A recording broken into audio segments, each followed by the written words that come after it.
जिंदगी में एक बात याद रखना मेरे दोस्त, जिंदगी में एक बात याद रखना मेरे दोस्त, जहाँ स्ट्रगल नहीं होती वहाँ सक्सेस नहीं होती। Hello student, welcome to Babi biochem classes में आपका स्वागत है।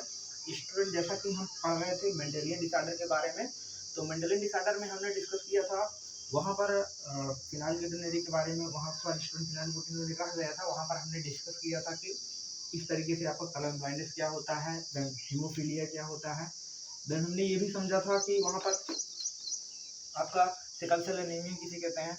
काफ़ी डिटेल में, काफ़ी डेप्थ में हमने स्टूडेंट ने समझने का प्रयास किया था। तो आई होप स्टूडेंट आपको समझ में आएगा, चीज़ों के बारे में काफ़ी डेप्थ में आपको जानकारी हासिल हुई होगी। तो स्टूडेंट, आज हम बात करने वाले हैं, अपना नेक्स्ट टॉपिक ऑफ डिस्कशन हमारा होने वाला है। स्टूडेंट बने रहेंगे लास्ट तक वीडियो में। हम डिस्कस करने वाले हैं स्टूडेंट फिनाइलकेटोनुरिया के बारे में, ध्यान से समझेंगे। That is the phenyl ketonuria. ध्यान देना स्टूडेंट, आज हम बात करने वाले हैं अपना फर्स्ट डिजीज दैट इज फिनाइलकेटोनुरिया। अब ये जो फिनाइलकेटोनुरिया होता क्या चीज है, जरा इसके बारे में समझते हैं। ये फिनाइलकेटोनुरिया जो है, इस कहते किसे हैं, फिनाइलकेटोनुरिया होता क्या है, जरा इसको समझते हैं। फर्स्ट ऑफ ऑल अगर बात करें फिनाइलकेटोनुरिया की, तो it is the inborn error of metabolism. ध्यान से listen student, it is inborn error of metabolism. जैसा कि आपको शब्द से क्लियर होना चाहिए, टर्म से क्लियर होना चाहिए। It is the inborn error of metabolism. Inborn error of metabolism का मतलब क्या है कि जन्म से ही, बर्थ से, आफ्टर बर्थ से सबसे पहले ही होता है, मतलब पेट में ही होता है। जैसे बच्चा फेटस कंडीशन में होता है, तो उसी कंडीशन में ये डिजीज हो जाता है बच्चे। It is the inborn error of metabolism. Important. आगे बात करें, अगला क्या चीज है आगे, it is inborn error of metabolism and it is the homozygous recessive autosomal allele present on the chromosomal number 12. ध्यान देना, it is the homozygous recessive it is the homozygous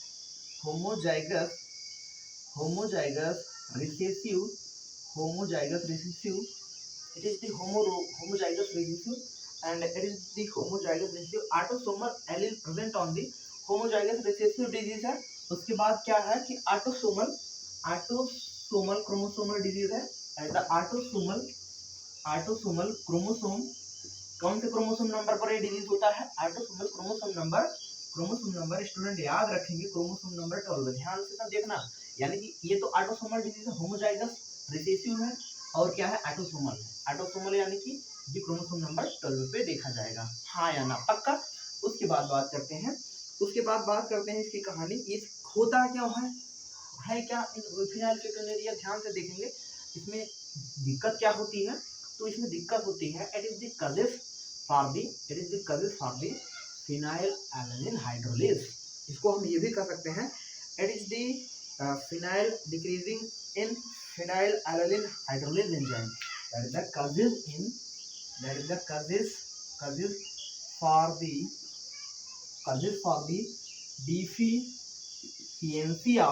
deficiency of phenylalanine hydrolase. ध्यान से देखना student, इसमें हो क्या रहा है कि फिनाइलएलनिन हाइड्रोलेज नामक एंजाइम की, दैट इज द एंजाइम, ध्यान देना, ये क्या है आपका एंजाइम, फिनाइलएलनिन हाइड्रोलेज एंजाइम की क्या हो जाएगी, डिफिशियंसी हो जाएगी स्टूडेंट।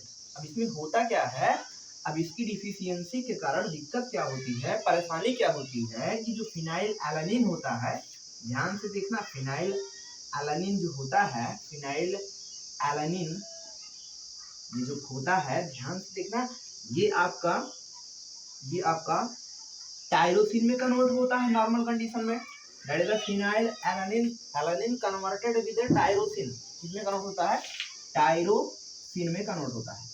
ये नॉर्मल कंडीशन में होता रहता है। लेकिन जैसे ही डिफिशियंसी होती है किसकी, फिनाइलएलनिन हाइड्रोलेज की, जैसे इसकी डिफिशियंसी होगी वैसे ही क्या होगा, ये काम करना बंद कर देगा। मतलब कि काम करना बंद कर देने का मतलब क्या है कि जो फिनाइलएलनिन जो होगा वो टायरोसिन में बदल नहीं पाएगा। क्यों नहीं बदल पाएगा, क्योंकि डिफिशियंसी हो गई है किसकी, जो उसको बदलवा रहा था, जो उसको कन्वर्ट कर रहा था, कौन, phenylalanine hydrolase. That is the deficiency, कमी हो गई। अब कमी हो गई तो क्या होगा भाई, फिनाइल एलेनिन बदल नहीं पाएगा किसमें, टायरोसिन में। जब फिनाइल एलेनिन टायरोसिन में बदल नहीं पाएगा तो दिक्कत क्या होगी, ये फिनाइल एलेनिन जो होगा, ये जो होगा brain and kidney, brain and kidney में क्या होता है, इकट्ठा होने लगता है स्टूडेंट, जिससे प्रॉब्लम खड़ी हो जाती है, जिससे दिक्कत हो जाती है। हाँ या ना, पक्का समझ में आया कि नहीं, पहले बताया हमने क्या बोला, हमने क्या बात किया, ध्यान से देखना। हमने यही कहा कि फिनाइलकीटोनुरिया क्या है, it is the inborn error of metabolism है, इसमें मेटाबॉलिज्म की गड़बड़ी होती है। और हमने बताया कि ये होमोजाइगस रिसेसिव ऑटोसोमल डिजीज है, होमोजाइगस है, रिसेसिव है और ऑटोसोमल क्रोमोसोम पर हो रहा है, autosomal that is chromosome number 12, chromosomal number 12 पे हो रहा है। देन हमने बात किया सिंपल सा, it is the causes of the deficiency of the phenyl alanine hydrolase. कहने का मतलब कि इसमें होता क्या है, फिनाइल एलेनिन हाइड्रोलेज नामक एंजाइम की क्या होती है, डिफिशियंसी होती है, कमी होती है, जिसके कारण क्या होता है, फिनाइल एलेनिन हाइड्रोलेज जो होता है, फिनाइल एल्निन हाइड्रोलेज जो होगा वो टायरोसिन में नहीं बदल पाएगा। क्यों नहीं बदल पाएगा भाई, सिंपल सी बात है, यहाँ पर फिनाइल एल्निन हाइड्रोलेज, फिनाइल एलेनिन को बदलने के लिए आपका एंजाइम काम कर रहा है फिनाइल एल्निन हाइड्रोलेज, जब उसकी कमी हो जाएगी तो कमी हो जाएगी, ये फिनाइल एल्निन टायरोसिन में बदल नहीं पाएगा, टायरोसिन में बदल नहीं पाएगा तो क्या होगी, प्रॉब्लम खड़ी हो जाएगी भाई, इकट्ठा होने लगेगा कहाँ पे, ब्रेन एंड किडनी में। हाँ या ना, पक्का। बात करते हैं नेक्स्ट डिजीज पर, समझ में आएगा कि नहीं स्टूडेंट, बताएंगे आपको, कमेंट करके ध्यान देना। हम बात करते हैं अपने नेक्स्ट डिजीज के ऊपर, बात करते हैं नेक्स्ट डिजीज के ऊपर, ध्यान देना। तो बात करते हैं अपने नेक्स्ट डिसऑर्डर के बारे में, जिसका नाम है, जिसका नाम क्या है, जिसका नाम क्या है, दैट इज बात करते हैं अपने नेक्स्ट डिसऑर्डर। कलर ब्लाइंडनेस तो डिस्कस कर ही चुके हैं, थैलेसीमिया के बारे में बात कर लेते हैं, ध्यान से देखेंगे। बात करते हैं अपना next disorder, that is thalassaemia जिसको बोलते हैं, थैलेसीमिया। ध्यान से देखना किसके बारे में बात करने जा रहे हैं, थैलासीमिया। थैलासीमिया होता क्या है, थैलासीमिया ध्यान से देखना, ऐसा कंपटीशन में पूछे जाते हैं तो इनको धीरे धीरे पढ़ेंगे और डेप्थ में पढ़ेंगे, ध्यान देना, कॉन्सेप्ट क्लियर करना बस। थैलासीमिया क्या होता है, it is the characterized by the synthesis of, इसमें होता क्या है, इसमें it is the characterized by the synthesis of, low level हो जाता है synthesis either alpha and beta chain of haemoglobin. Simple सा, जो हीमोग्लोबिन में दो चेन पाया जाता है, पता होना चाहिए, अल्फा चेन होता है, दूसरा क्या होता है, बीटा चेन होता है। एक alpha chain, beta chain, that is दो chain is called as the hemoglobin chain. ये किसके चेन है, एचबी के चेन है, हीमोग्लोबिन में दो चेन पाए जाते हैं। हाँ या ना, पक्का। एक अल्फा चेन पाया जा रहा है, बीटा चेन पाया जा रहा है, अल्फा चेन पाया जा रहा है, बीटा चेन पाया जा रहा है। इसमें होगा क्या, इसका जो कैरेक्टराइज्ड होता है, इसका जो अल्फा बीटा चेन का जो नॉर्मली जितने लेवल पे इनको निकलना चाहिए, जितने लेवल पे इनको रिलीज होना चाहिए ब्लड में, उतना ही रिलीज नहीं हो पाता है, that is the low level, मतलब कि that is the decreasing in, लिख सकते हैं सिंपल सा, decreasing in the alpha beta and alpha chain of haemoglobin. Simple सा बात हमने किया, कह रहे हैं कि डिक्रीजिंग हो रहा है किसका, अल्फा बीटा चेन हीमोग्लोबिन का, यानी हीमोग्लोबिन जो अल्फा बीटा चेन हीमोग्लोबिन पाया जा रहा है उसका नंबर क्या हो जा रहा है, डिक्रीज हो जा रहा है, कम हो जा रहा है, घट जा रहा है। जब कम हो जा रहा है, घट जा रहा है तो होगा क्या, दिक्कत खड़ी हो जाएगी। दिक्कत क्या खड़ी होगी, ध्यान से देखना, दिक्कत क्या खड़ी होगी, दिक्कत यही खड़ी होगी जब इसका सेंसिस कम हो जाएगा, मोस्टली जैसे ही जब बीटा चेन का लेवल जैसे ही लो लेवल होता है तो अल्फा चेन का लेवल बढ़ता है। ध्यान देना, जैसे बीटा चेन घटेगा, मोस्टली मुख्य रूप से ज़्यादा घटने का क्रम तभी में बीटा आ गई है, यानी जैसे ही बीटा चेन क्या होगा, जैसे ही बीटा चेन क्या होगा, लोअर होगा, बीटा चेन हीमोग्लोबिन जैसे ही कम हुआ, जैसे ही घटा हुआ क्या, जैसे ही घटा तो अल्फा चेन क्या हो जाएगा, का लेवल हाई हो जाएगा। बीटा चेन का लेवल बढ़ रहा है, अल्फा चेन हीमोग्लोबिन का लेवल भाई बीटा चेन हीमोग्लोबिन का लेवल क्या हो रहा है, घट रहा है, जबकि अल्फा चेन हीमोग्लोबिन का लेवल क्या हो रहा है, बढ़ रहा है। यहाँ पे हमने इसको इस तरीके से दिखाया है, ये क्या आ रहा है, डिक्रीज कर रहा है, डिक्रीजिंग, और ये क्या रहा है, इंक्रीज कर रहा है, increasing in alpha chain of haemoglobin. Alpha chain of haemoglobin क्या कर रहा है, इंक्रीज कर रहा है, जबकि बीटा चेन ऑफ हीमोग्लोबिन क्या कर रहा है, डिक्रीज कर रहा है। इंक्रीज के लिए हमने ऊपर मार्क किया है और डिक्रीज के लिए हमने नीचे मार्क किया है। हाँ या ना, पक्का। अब इसमें होगा क्या, होगा क्या, ध्यान से दिखना। इसमें यही होगा, जैसे ही जब बीटा चेन कम हो जाएगा हीमोग्लोबिन में, अल्फा चेन बढ़ जाएगा, जिससे आरबीसी क्या हो जाएगा, आरबीसी डैमेज होने लगेगा। समझना, that is the damage of the RBC. Blood में जो आरबीसी पाई जाती हैं वो पता होना चाहिए कि वो आपकी कॉन्केव शेप जो आरबीसी है इनका क्या हो जाएगा, डैमेज होने लगेगा। जब डैमेज होने लगेगा भाई, आरबीसी टूटने लगेंगे, तो क्या होगा, ब्लड की कमी होने लगेगी, ब्लड का लोअर लेवल हो जाएगा, जिससे क्या होता है इस डिजीज में, जो रोगी होता है, जो पेशेंट होता है, उसको रिक्वायरमेंट होती है प्रॉपर ब्लड चढ़ाने की, मतलब कि ब्लड चढ़ाने की उसकी जरूरत बनी रहती है। समझ रहे हो, ब्लड चढ़ाने की जरूरत का मतलब कि उसको बराबर मात्रा में क्या होता है, ब्लड चढ़ाना जरूरी होता है। रिपीटेड ब्लड ट्रांसफ्यूजन बोल सकते हैं, ध्यान देना, रिपीटेड ब्लड ट्रांसफ्यूजन सिंपल सा क्या कर सकते हैं यहाँ पर। इसमें दिक्कत होने के बाद क्या होगा, रिपीटेड ब्लड ट्रांसफ्यूजन, मतलब कि रिपीटेड में क्या करेंगे, रिपीटेड में ब्लड ट्रांसफ्यूजन कराएंगे। हाँ यार, पक्का समझ में आया कि नहीं, एक बार फिर से देख लो। हमने क्या बताया थैलेसीमिया के बारे में, सिंपल था। इसमें होता क्या है, अल्फा चेन जो हमारे ब्लड में, तुमको पता होना चाहिए, दो चेन पाई जाती है, एक अल्फा चेन, एक beta chain. Alpha chain beta chain का क्या हो जाएगा, यानी कि सिक्रीशन कम हो जाएगा। ब्लड में जो haemoglobin, alpha hemoglobin chain, beta haemoglobin chain जो पाई जा रहे हैं, इनका सिक्रीशन क्या हो जाएगा, कम हो जाएगा। अल्फा बीटा मोस्टली जो कम होता है, हमने बात किया सिंपल का, बीटा चेन का सबसे ज्यादा कम होता है। जैसे ही बीटा चेन हीमोग्लोबिन का लेवल कम होगा, वैसे ही क्या हो जाएगा, वैसे ही क्या होगा, अल्फा हीमोग्लोबिन चेन का लेवल होगा, इंक्रीज होगा। जैसे ही alpha hemoglobin level chain increase होगा, सिंपल सा, तो कहानी क्या होगी, कहानी यही होगी, तुम्हारे ब्लड में जो आरबीसी होगा वो क्या होने लगेगा, डैमेज होने लगेगा। जब आरबीसी डैमेज होने लगेगा, जब आरबीसी खत्म होने लगेगा, डैमेज होने लगेगा, तो कहानी क्या होगी, तो उसको ज्यादा मतलब भाई ब्लड चाहिए, जिसकी वजह से उसको क्या करना पड़ता है, रिपीटेड ब्लड ट्रांसफ्यूजन कराना पड़ता है। रिपीटेड ब्लड ट्रांसफ्यूजन का मतलब कि उसको दिन पर दिन रिक्वायरमेंट होती है ब्लड ट्रांसफ्यूजन। हाँ यार, पक्का। आगे बढ़ जाते हैं, ध्यान देना। अब हम बात करते हैं अपने नेक्स्ट डिसऑर्डर के ऊपर, ध्यान देना स्टूडेंट। सोच रहे हैं आज आपको मैक्सिमम जो भी ये टॉपिक क्लोज ही कर दे, मतलब कि ये चैप्टर ही क्लोज कर दे, जेनेटिक्स आपका टोटल लेक्चर इसी लेक्चर में समाप्त भी हो जाए, तो आप लास्ट तक बने रहेंगे स्टूडेंट। हो सकता है कुछ आपको आवाजें भी आ रही होंगी, तो उसके लिए आपको थोड़ा सा कॉम्प्रोमाइज करना पड़ेगा स्टूडेंट, क्योंकि भाई लेक्चर बनाने का आपको बताएं कैसे कैसे करके आपको समय निकाल कर लेक्चर तब भी देने का प्रयास हमेशा रहता है हमारा, लेकिन कुछ दिक्कत के कारण लेक्चर नहीं बना पाते। बस ये हल्ला, अब बहुत सारा समझ ही रहे हैं, इस समय लगन का माहौल है, तो गाना वाना बहुत सारा होता है, तो इस वजह से लेक्चर बनाने में थोड़ा दिक्कत होता है। अब रेगुलरिटी अगर बनी रहे तो अच्छा लगता है हमको भी, क्योंकि लेक्चर बनाने के समय रेगुलरिटी रहती है तो थोड़ा बढ़िया लगता है। तो थोड़ा सा आप उसके लिए सॉरी, तो बाद में स्टूडेंट हम उसको ठीक भी करेंगे, प्रयास करेंगे, जैसे जैसे आपका हमारा फैमिली मेम्बर जो आप भाई धीरे धीरे बढ़ते जाएंगे, तो जैसे को सपोर्ट मिलेगा तो आगे कहानी अच्छी होगी। तो बात करते हैं स्टूडेंट अपने नेक्स्ट डिसऑर्डर के ऊपर, जिसका नाम है सिस्टिक फाइब्रोसिस। इसी वजह से हमें ख्याल से बहुत कम ही स्टूडेंट रुक पाते हैं, बहुत कम स्टूडेंट खास करके लेक्चर, ऐसा लगता है हमको बहुत कम स्टूडेंट सीन करते हैं लेक्चर।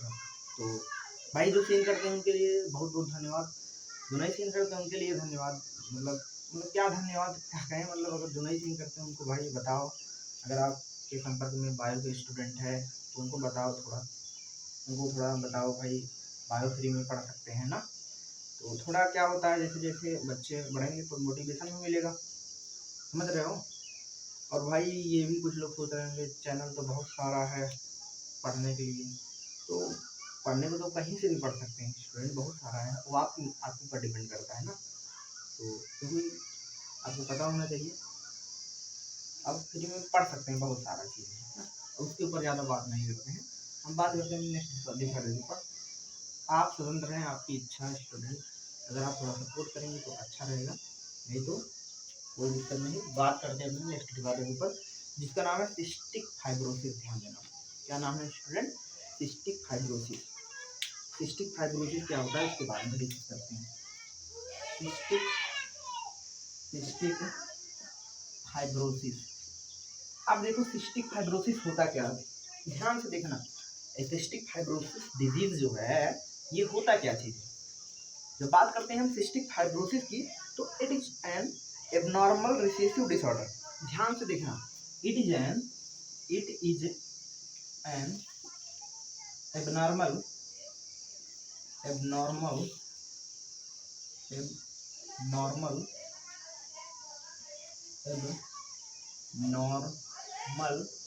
रिसेसिव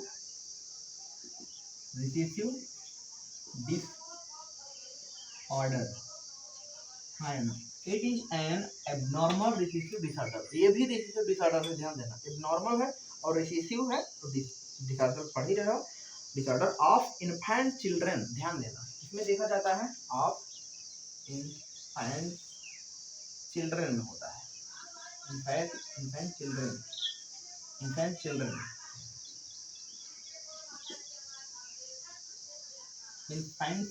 में देखा जाता है। इसमें होता क्या है इन्फेंट चिल्ड्रन में, ध्यान से देखना, इस डिजीज में होता क्या है। इन्फेंट चिल्ड्रन एंड यंग में भी देखा जाएगा। Infant children and young adult में भी देखा, यंग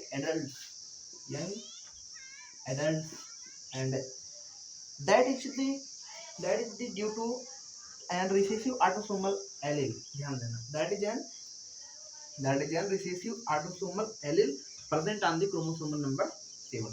ध्यान देना स्टूडेंट, ये जो डिजीज होता है ये एक रिसेसिव डिजीज है। रिसेसिव डिजीज आपको पता चला, इसमें रिसेसिव डिजीज का रिसेसिव एलील पाया जाएगा, आया ना। रिसेसिव एलील होगा और कहाँ पे होगा, क्रोमोसोम नंबर कितने पे, क्रोमोसोम नंबर 7 पे, याद रखेंगे क्रोमोसोम नंबर 7 पर, हाँ है ना। अब ये जब क्रोमोसोम नंबर 7 पर होता है, इसमें चीजें क्या होती है, दिक्कत क्या होती है सिस्टिक फाइब्रोसिस में, ध्यान देना। फाइब्रस सिस्ट इन पैंक्रियास, ध्यान देना, सिंपल साइज में होता क्या है सिस्टिक फाइब्रोसिस, जैसे वर्ड से क्लियर है। इसमें कहानी क्या होती है, फाइब्रस सिस्ट बन जाता है, कहाँ पर, इन फाइब्रस सिस्ट इन पैंक्रियास समझते हो। अग्नाशय में क्या होता है, फाइब्रस सिस्ट बन जाता है। जब अग्नाशय में फाइब्रस सिस्ट बन जाएगा तो दिक्कत क्या होगी, ध्यान से देखना, दिक्कत क्या होगी कि डिफेक्टिव ग्लाइकोप्रोटीन, समझ रहे हो, ग्लाइकोप्रोटीन डिफेक्टिव हो जाएगा। यानी कि दिक्कत क्या होगी, डिफेक्टिव ग्लाइकोप्रोटीन। जब ग्लाइकोप्रोटीन में डिफेक्टिव हो जाएगा, ग्लाइकोप्रोटीन में फॉल्ट हो जाएगा, तब क्या होगा, थिक ऑफ म्यूकस इन, जो म्यूकस जमा होता है, यानी कि थिक ऑफ म्यूकस इन कहाँ, पहला तो स्किन बात कर लें, skin, thick of mucus in skin, then बात करें lungs, pancreas, liver, skin, lungs, pancreas and pancreas के बाद क्या हमने बात किया, लीवर, क्या, पैंक्रियास एंड लीवर। इसमें क्या हो जाएगा आपका, डिफेक्टिव हो जाएगा ग्लाइकोप्रोटीन, यानी कि defective glycoprotein, thick mucus in skin, यानी कि जो स्किन की जो म्यूकस होगी वो क्या हो जाएगी, काफी मोटी हो जाती है, क्या हो जाएगी, मोटी हो जाएगी। क्या मोटी हो रही है स्किन, किसकी स्किन की, लंग्स की, पैंक्रियास की, लीवर की। जब इसकी ठीक हो जाएगी, यानी कि म्यूकस थिक, काफी मोटा म्यूकस, मतलब कि ज्यादा मात्रा में म्यूकस स्रावित होने लगेगा, जिसके कारण क्या हो जाएगा, skin, lungs and pancreas, liver क्या हो जाएंगे, ठीक हो जाएंगे, मोटे, मतलब ठीक समझ रहे हो, ठीक हो जाएंगे। इसमें होता क्या है कि ग्लाइकोप्रोटीन, मतलब सिंपल सा तुमने यहाँ पे जाना भी, सिंपल सा, यानी फाइब्रस सिस्ट इन पैंक्रियास बन जाएगा। जैसे पैंक्रियास में सिस्ट बन जाएगा तो इसके कारण पैंक्रियास काम करना अपना सही से काम नहीं कर पाएगा, समझ रहे हो। सही से काम करने का मतलब मुख्य रूप से आपको पता होना चाहिए, डिफेक्टिव ग्लाइकोप्रोटीन को पूर्ण रूप से डिफेक्ट नहीं कर पाएगा। मतलब ग्लाइकोप्रोटीन को जिससे ग्लाइकोजन में तोड़ना है, कैसे क्या करना है, बीटा से इंसुलिन हार्मोन किस तरीके से वहाँ पर काम कर रहा है, कैसे तोड़ रहा है, तो वहाँ पर उनका जो होगा प्रॉपर फंक्शन नहीं हो पाएगा। जब फंक्शन नहीं हो पाएगा जिसके कारण दिक्कत क्या होगी, दिक्कत यही होगी कि ठीक हो जाएगा म्यूकस, और म्यूकस ठीक होने के कारण क्या होगा, बहुत सारी लंग्स स्किन में प्रॉब्लम देखा जाएगा, लंग्स में प्रॉब्लम होगा, पैंक्रियाज में एंड लीवर में। ये क्या है कहानी किसकी है स्टूडेंट, सिस्टिक फाइब्रोसिस। समझ में आ रहा है कि नहीं, किसकी कहानी, सिस्टिक फाइब्रोसिस। सिंपल सा समझना, सिस्टिक फाइब्रोसिस सबसे पहले तुमको पता होना चाहिए कि क्या है, एबनॉर्मल रिसेसिव डिजीज है, एबनॉर्मल है, रिसेसिव डिजीज है। सबसे ज्यादा इन्फेंट चिल्ड्रन में देखा जाएगा, यानी कि इवन यंग में भी एंड एडल्ट में भी होता है, ध्यान से।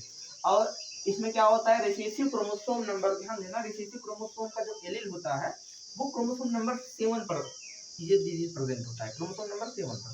और क्रोमोसोम नंबर 12 किस पे था, क्रोमोसोम नंबर 12 किसके ऊपर हमने डिस्कस किया था, इसके ऊपर डिस्कस किया था, क्रोमोसोम नंबर 12 अभी हमने पढ़ा है, आप इसको बताएंगे। इसके ऊपर क्रोमोसोम नंबर 12 हमने बात किया था, थैलेसीमिया में, हाँ या ना, पक्का। तो इसमें क्रोमोसोम नंबर अलग है, इसमें क्रोमोसोम नंबर थैलेसीमिया में नहीं भाई, फिनाइलकेटोनुरिया में क्रोमोसोम नंबर 12, थैलेसीमिया में क्रोमोसोम नंबर की बात नहीं की, ध्यान से देखिए। बात करते हैं अपने नेक्स्ट डिसऑर्डर के ऊपर, यानी कि नेक्स्ट जो है आपका प्लियोट्रॉपी।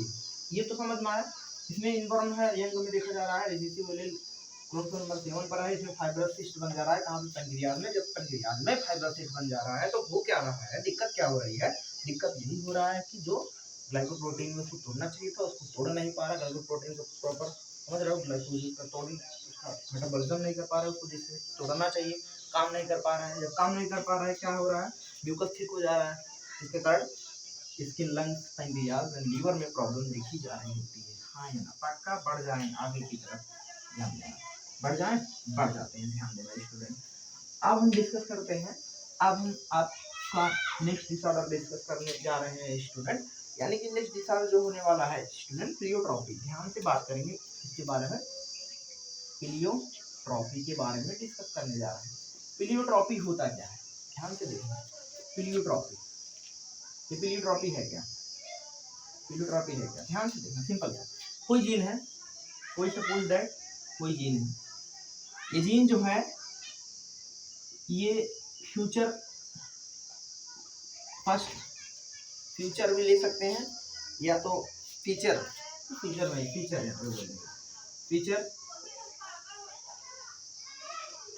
फीचर नंबर फर्स्ट है, फीचर नंबर फर्स्ट है, कोई जीन है उसका फीचर नंबर फर्स्ट एंड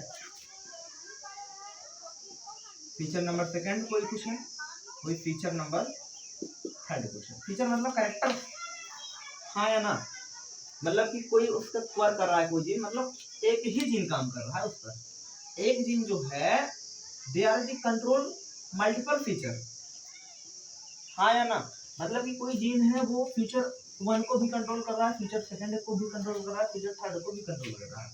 एक ही जीन क्या कर रहा है, कई कैरेक्टर्स को कंट्रोल कर रहा है, कई कैरेक्टर्स कंट्रोल कर दे रहा है, एक ही जीन, उसी को क्या बोलते हैं, प्लियोट्रॉपी बोलते हैं।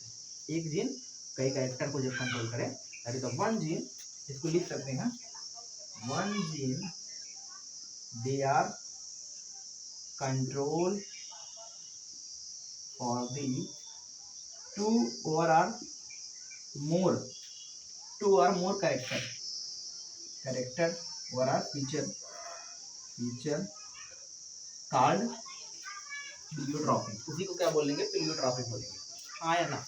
यानी कोई जीन है, कोई एक ही जीन है, वो क्या कर रहा है, 2 या 2 से अधिक कैरेक्टर या फीचर को क्या कर रहा है, कंट्रोल कर रहा है, उसी को क्या बोलते हैं, एक ही जीन, उसी को क्या बोलते हैं, प्लियोट्रॉपी बोलते हैं, हाँ या ना, पक्का। बहुत सिंपल है स्टूडेंट, सिंपल भाषा में हमने बात किया है। बात करते हैं अपने नेक्स्ट डिसऑर्डर के ऊपर, ध्यान से देखना, बात करते हैं अपने नेक्स्ट डिसऑर्डर के ऊपर।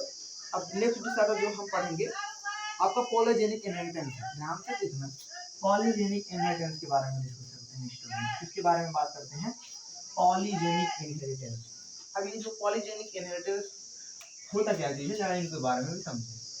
पॉलीजेनिक इनहेरिटेंस, अब उसी का उल्टा है पॉलीजेनिक इनहेरिटेंस, ध्यान से देखना, पॉलीजेनिक इनहेरिटेंस जो है उसी का उल्टा है। जैसे स्किन कलर है, स्किन कलर है, सपोज दैट स्किन कलर को एक जीन ये है, एक जीन बी है, एक जीन सी है, एक जीन डी है, कोई भी जीन है, एक जीन ये है। सपोज दैट, हम सपोज मान ले रहे हैं कोई ए जीन है, कोई बी जीन है, कोई सी जीन है, कोई डी जीन है। अब ये जीन ए जीन क्या कर रहा है, स्किन कलर को कंट्रोल कर रहा है, बी जीन भी स्किन कलर को कंट्रोल कर रहा है, देन सी जीन भी, डी जीन भी, ई जीन भी। समझ रहे हो? That is the multiple gene control for the one character. ध्यान देना, multiple gene control for the one character are called as polygenic inheritance. एक ही कैरेक्टर को जब कोई बहुत सारे जीन कंट्रोल करें उसी को क्या बोलेंगे, पॉलीजेनिक इनहेरिटेंस बोलेंगे। जैसे त्वचा का रंग है, अब त्वचा का रंग कंट्रोल करने के लिए बहुत सारे जीन काम कर रहे हैं उसके ऊपर, समझ रहे हो? उसी को हमने क्या बोला, पॉलीजेनिक इनहेरिटेंस बोला। हाँ या ना, पक्का? सिंपल सा लिख सकते हैं, डिफिनेशन इसका हम लिख सकते हैं सिंपल सा, one character control by two और मोर जीन ना, one character control by two और मोर जीन called पॉलीजेनिक इनहेरिटेंस। हाँ या ना, पक्का? उसी को हम क्या बोलते हैं, पॉलीजेनिक इनहेरिटेंस बोलते हैं।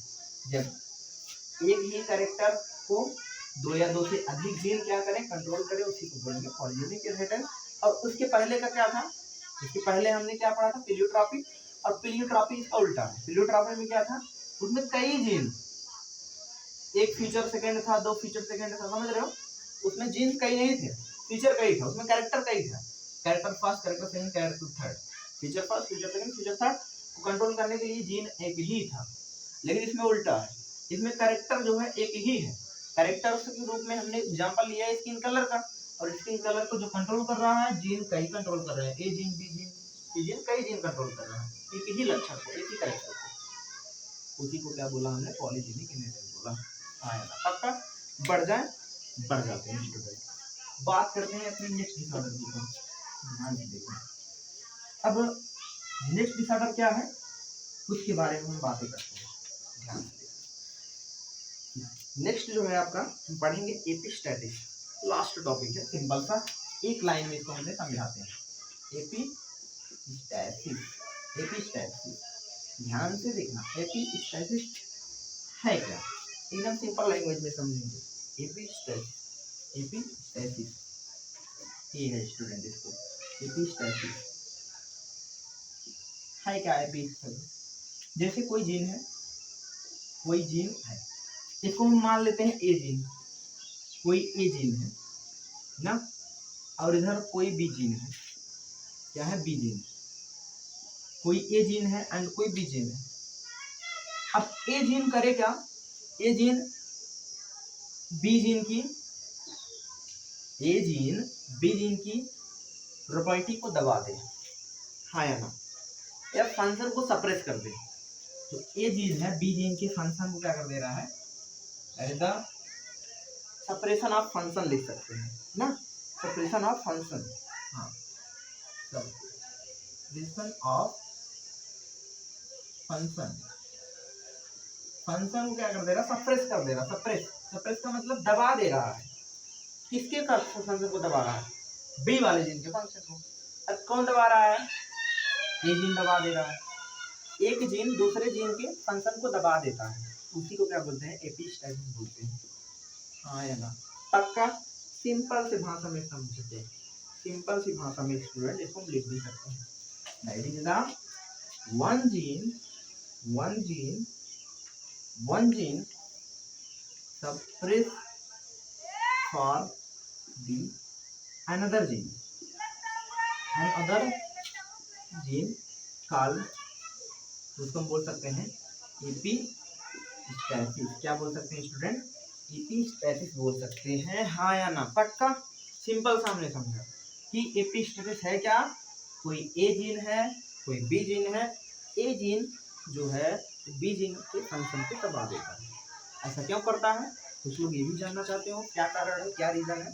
बहुत सारा रीजन हो सकता है भाई, जेनेटिक डिसऑर्डर पढ़ते हो, कई रीजन हो सकता है। हो सकता है न्यूट्रिशन हो जाए, हो सकता है कुछ जेनेटिक वेरिएशन, भाई जेनेटिक डिसऑर्डर है ही, तो जेनेटिक लेवल पर चीज़ें होंगी, डीएनए लेवल पर चीज़ें देखी जाएंगी, तो प्रॉब्लम कई हो सकती है। उसी कारण क्या होगा, सिंपल सा, ये जीन क्या कर रहा है, जो जीन होगा वो दूसरे जीन के फंक्शन को सप्रेस कर देगा। जैसे ही सप्रेस करके क्या होगी, दिक्कत होगी। दिक्कत क्या होगी, वो अपना काम करना बंद कर देगा, फंक्शन करना बंद कर देगा। जैसे a gene suppose that skin colour को कंट्रोल कर रहा है ना, अब ये क्या कर रहा है, B gene suppose that liver पर काम कर रहा है, लीवर का जो काम है, लीवर का जो फंक्शन है वो उसको कंट्रोल कर रहा है, लेकिन ये स्किन वाला जीन इस पे जाकर के सप्रेस कर रहा है, इस पे जाकर बैठ जा रहा है, जिससे ये जो लीवर का जो भी फंक्शन करना होता है उसको वो फंक्शन नहीं कर पाएगा। जब फंक्शन नहीं कर पाएगा भाई दिक्कत होगी, समझ, फंक्शन को सप्रेस कर दे रहा है, बहुत सारी प्रॉब्लम देखी जाएगी। हाँ या ना, पक्का। इसी को हमने क्या बोला, एपिस्टेसिस बोला स्टूडेंट, एपिस्टेसिस कहा।